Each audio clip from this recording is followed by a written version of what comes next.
Guitar tips, just the tips, just for you. Guitar tips.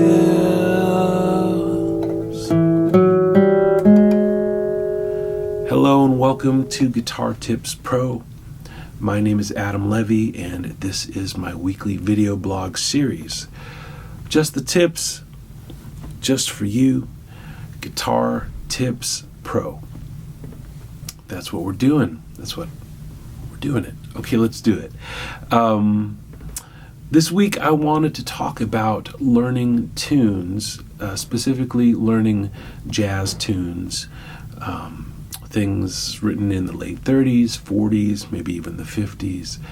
And I wanted to show you my process for how I do that, and also just talk about some of the different things that I think about as I get to know a tune. You know, in music, of course, the three elements that we have to experiment with are melody, rhythm, and harmony. And of course, there's other factors that make up music, but those are, we could call that the trinity, really. Melody, harmony, rhythm. And when you're getting to know a tune, a jazz standard, the melody is the melody. You can interpret it as you like, through the way that you express it personally. But the melody is what it is. So that's the thing that I like to leave alone.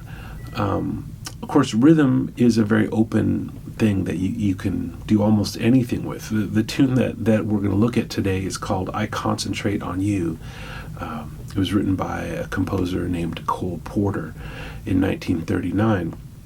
So, if you look at the original sheet music, or if you listen to the original, Broadway recording, or, some early recording, you're going to hear, the kind of rhythm that Cole Porter intended.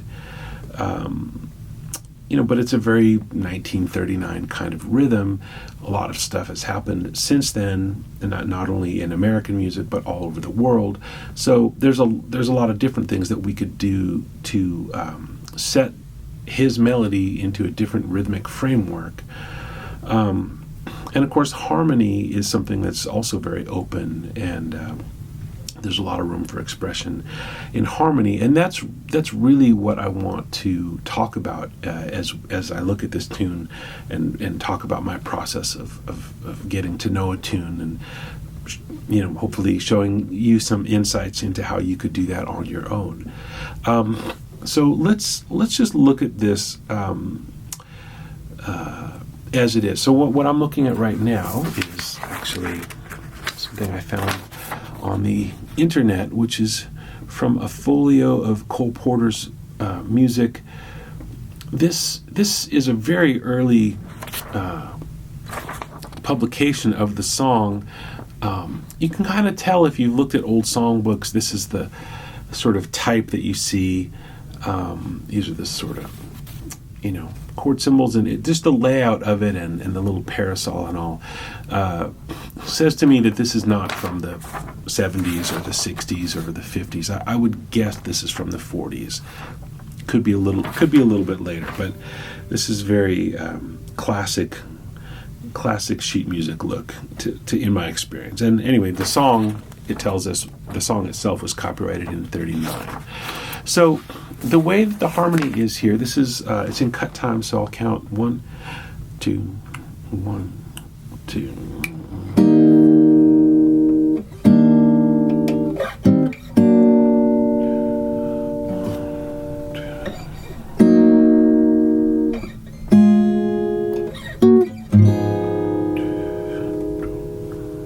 Right. So and here, it's in the key of E flat. I don't know if I mentioned that. So here's the melody. 1, 2, 1, 2.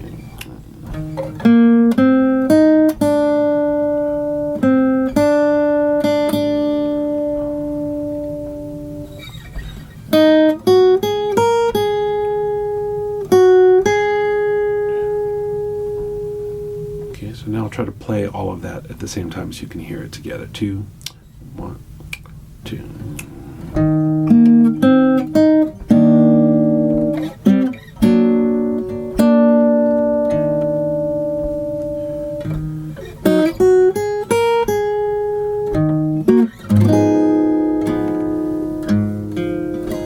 So this is just the first 8 measures, of course. It's a longer song than that, but this is just the first phrase.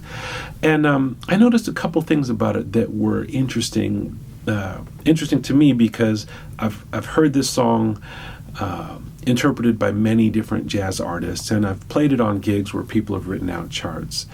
The first 2 bars, there's not a lot of guesswork there. If you just play the root note of E flat and play the melody, so it's the first 2 bars. Remember, we're in cut time, so it's 1, 2, 1, 2.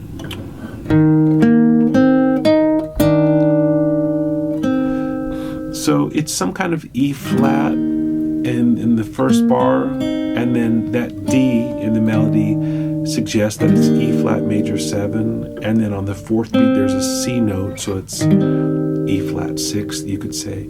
But bar 3 is where it was. I was surprised when I looked at this original old sheet music. The chord symbol that it says, if you can see this, it says B flat augmented. It's over the word gray to me. Hope that's in frame.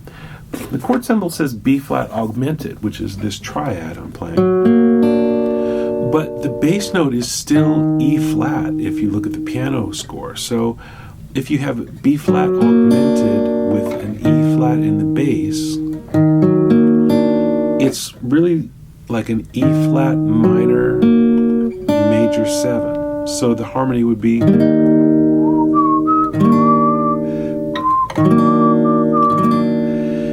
and that's not how most people play that 3rd bar. People tend to either play it as like a B flat augmented, which I'm playing here. This is like a B flat 7 chord with a sharp 5 on top. You can play it this way.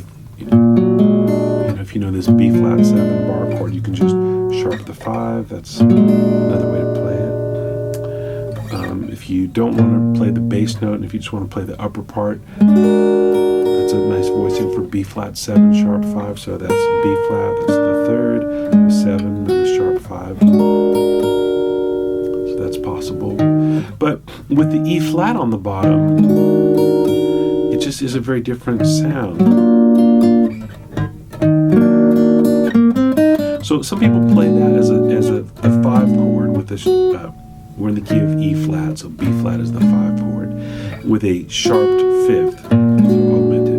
Or some people play this as a 4 chord, a dominant 4 chord with the flat 5 on top. Because remember, the melody there is D.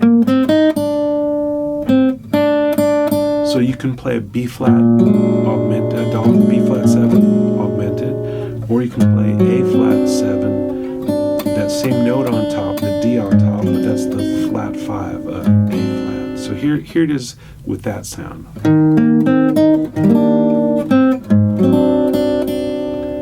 Here it is with the B flat sound.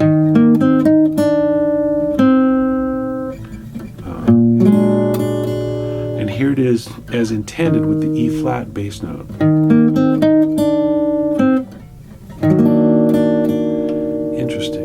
Now the next 2 bars people pretty much always just play as plain old E flat minor, and that's this. And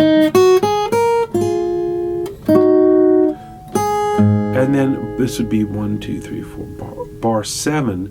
The chord symbol says A flat minor 6, and there's a flat melody note on top. So this would be a convenient voicing. That's A flat, F, C flat, E flat, A flat.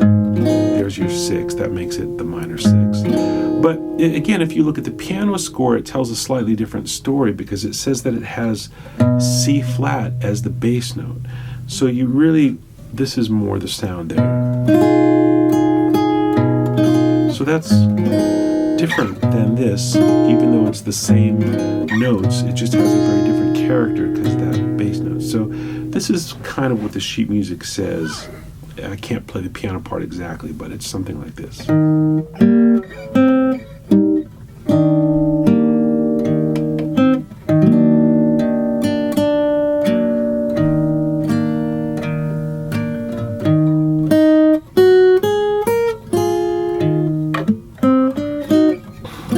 Oh, I was trying to catch this little bass thing that's in the chart.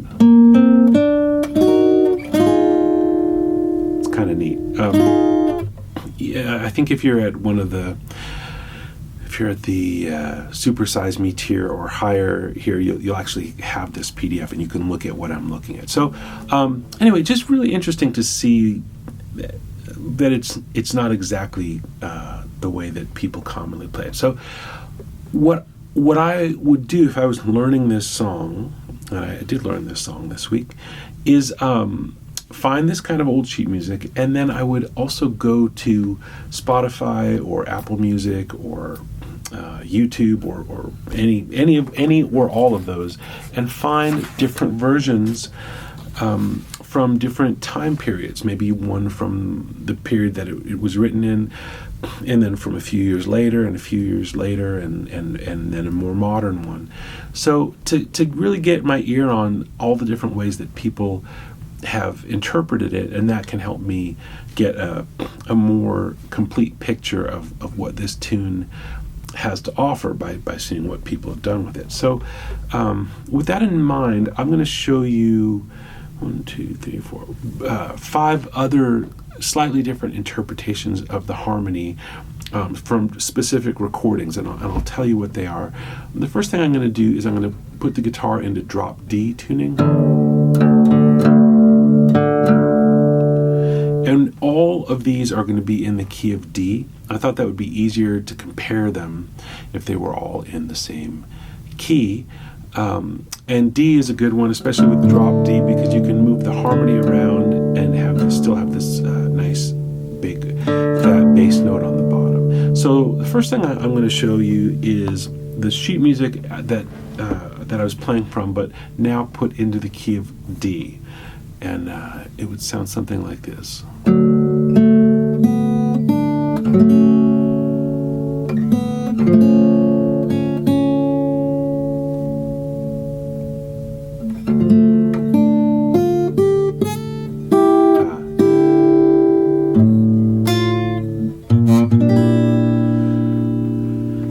going to play the second half of that again. 1, 2, 1, 2.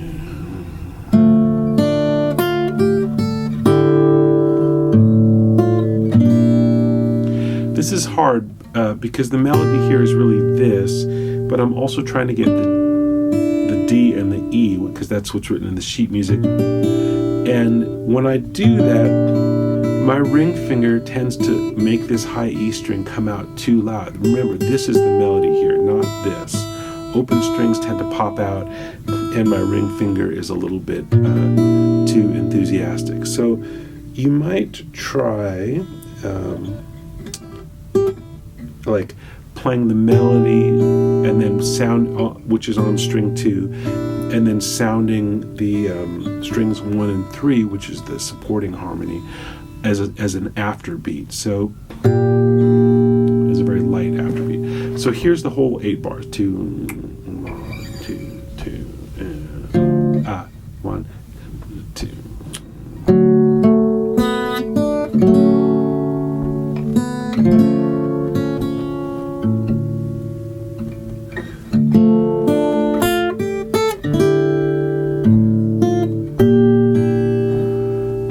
So that's that sound. In this key, that's G minor 6th over B flat. Remember, this is drop D, so it looks like C, but it sounds like B flat. So that's the published harmony. I found a version recorded by Fred Astaire in the early 50s where he doesn't start on a major chord. He just starts on a minor chord.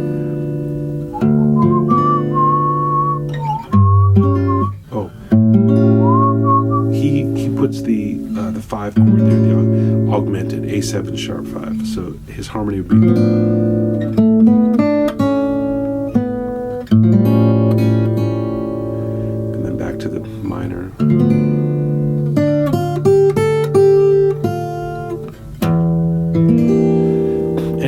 goes to E half diminished there. I'm playing E minor 7 flat 5, and I put the bass in there. So a little bit different way of thinking of this chord, the G minor 6th over B flat.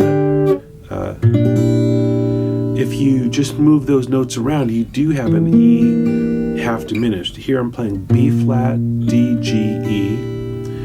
E half diminished is E, B flat, D, G. Same stuff, just different bass movement. So that was an interesting kind of harmony, slightly different. It has this old-fashioned thing of using the 5 chord in bar 3. But it has, what I think is kind of wrong is to start the song on the minor chord.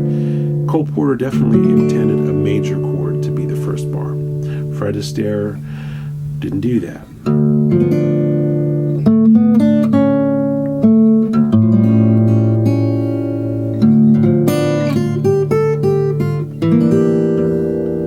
Okay, just a few years after that, Ella Fitzgerald recorded this. Now, I should say, I think I did say this, I'll say it again. People didn't all record the song in the key of D. In fact, none of these versions were originally recorded in D major, but I put them all in D major so you could compare them to this first thing that I did. Okay, so here's Ella Fitzgerald's harmony.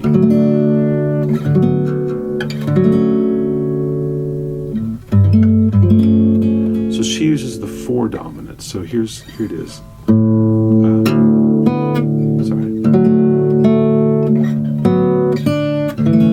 So I put chord symbols D, D6, D major 7.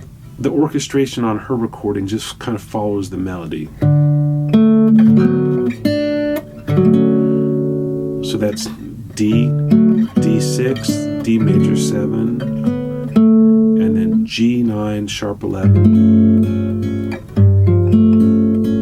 So I'm playing G, F, A, C sharp, and then D minor.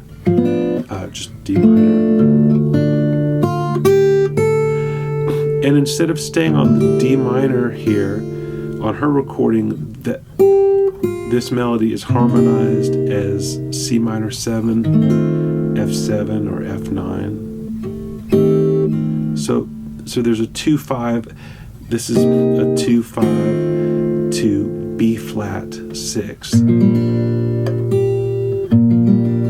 So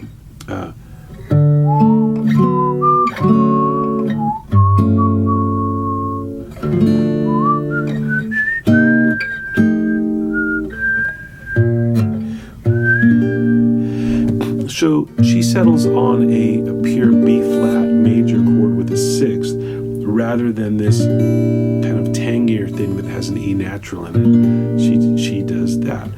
That's a very common choice. A lot of people harmonize this that way. Green recorded this song with pianist Sonny Clark in 1962. With harmony that's a little more of that era. So they just kind of played D major 9 for the first 2 bars. I'm using this voicing that has no third in it. I'm just going D, A, C sharp, E. Again, their recording's in a different key than this, but that's sort of an interpretation in this key of the first chord. So 2 bars of that. And then to that 4 dominant chord again. So that's G9 with the flat 5 or sharp 11. Then D minor. And instead of doing this 2-5, they just make it a whole bar of F9. So, sorry.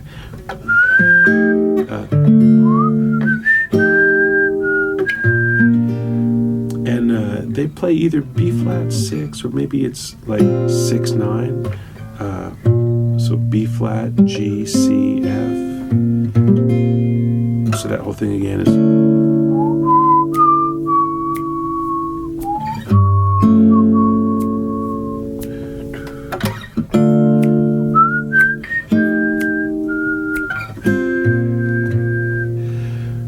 A very early 60s kind of jazz harmony.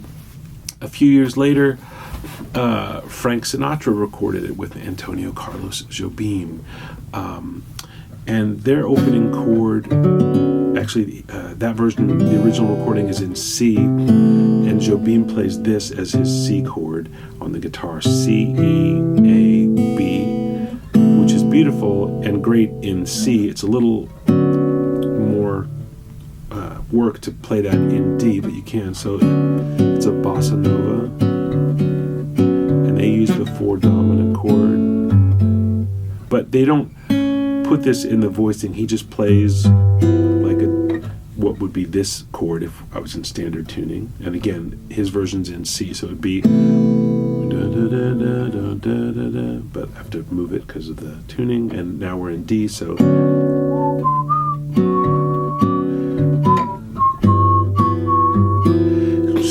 they let that the melody is the sharp 11, but he doesn't put it in his guitar voicing.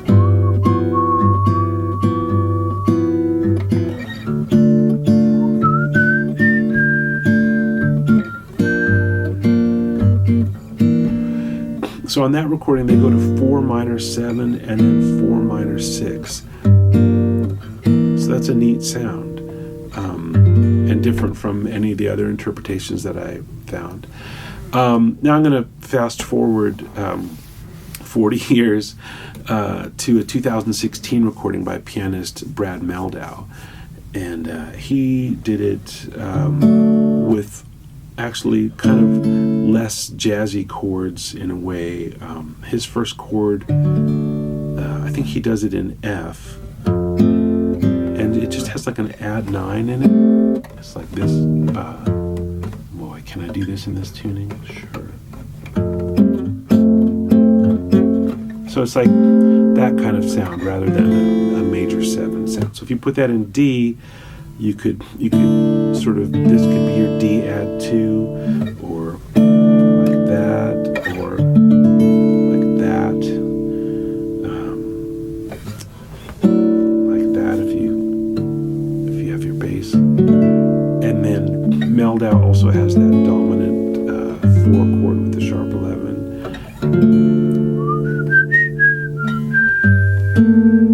and just that's 4 minor with, again, the kind of add 2 or add 9 if you want.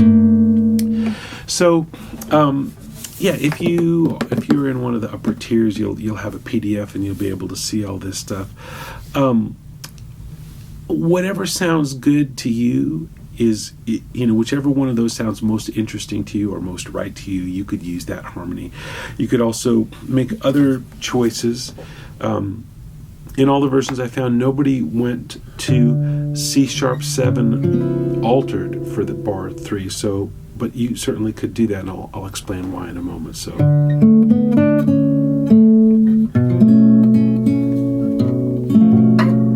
or I guess the bass note is here because the tuning. So it sounds like this.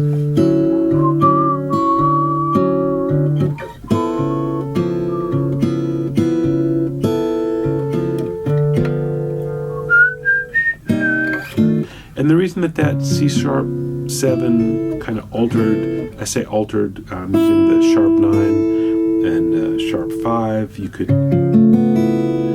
find other ways to play that if you like, is that this is a fairly common jazz substitution. C sharp 7 with a sharp 9 and or sharp 5 is a pretty common jazz substitution for G7 with a 9 and a sharp 11. They're very similar on the inside, just a different bass note. So see what I mean? Like, this is C sharp augmented, here's the 7, here's the sharp 9. If I just put G in the bass instead of C sharp, I get G7, 9, 3, 13. So altered, unaltered, or you can throw in the C sharp and get the sharp 11. So that, to me, I thought was a solution that you could put in there that I didn't hear other people do. obviously you can experiment. You've got your own harmonic sensibilities. Different things inspire you, and then intrigue you, and that's the stuff that you could work into it. Just if you're gonna play this tune with other people, and if you have your own kind of unique spin on the harmony, make sure that you make a chart so that other people know where you're going. This is just the first 8 bars of this tune. It's a 32-bar tune, and there's way more twists and turns as it goes along. So, lots of decisions to be made as to whether you're going to do it, with the original kinds of harmonies, or more like what Ella Fitzgerald did, or what Grant Green did, or what Frank Sinatra and Jobim did. But this is what I do when I'm getting to know a tune. I learn the melody. I listen to as many classic recordings as I can find, make some decisions about the harmony, and then write a definitive chart that has the changes that I like. And then I just start playing it and getting to know it. And then once I can do it in one key, I'll do it in another key, and then another key, and then another key, until it becomes something that I really can play music with. It's a lot of work on the front end as you get to know any tune, to do the work of figuring all that other stuff out.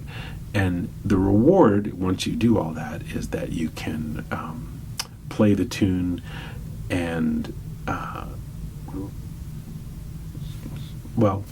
you can play it. You can play it well. You can play it expressively and creatively and in a personal way. You're not tied to just one interpretation. When you do the work on the front end, the back end is a lot more satisfying, I think, for you, and I think for anybody who hears you as well will hear the work that you put into it. So that's just a little bit about learning tunes and about harmonic choices. I didn't explain a whole lot about where all the harmonies choices come from. I did a little bit, but just think of, you're always thinking about, how do I support the melody, and how do I keep things moving, and how do I look ahead to some place I might want to be 4 bars from now or 8 bars from now, and figure out some kind of stream of harmony that leads to the place that I want to be in 4 bars or 8 bars or even 2 bars from where I am now. That's a key thing, to look ahead and work the harmony out so that you can get where you're going. Don't just go bar by bar and then suddenly find that you've harmonized yourself into a corner. I've certainly done that many times, and then have to figure out how to get out. Look ahead and get there in a colorful way. So that's this week's tip. I hope you found it interesting and helpful, and I'll be back next week with another tip. If you have any questions about this guitar tip, or just anything that you have been working on your own that you're curious about, that maybe I could turn into another tip here in the future, you can comment on this tip here in Patreon. You could also just send me a note if you like. lessons@adamlevy.com. Thank you so much for your support here on Patreon. I'll be back next week. Stay tuned and take good care.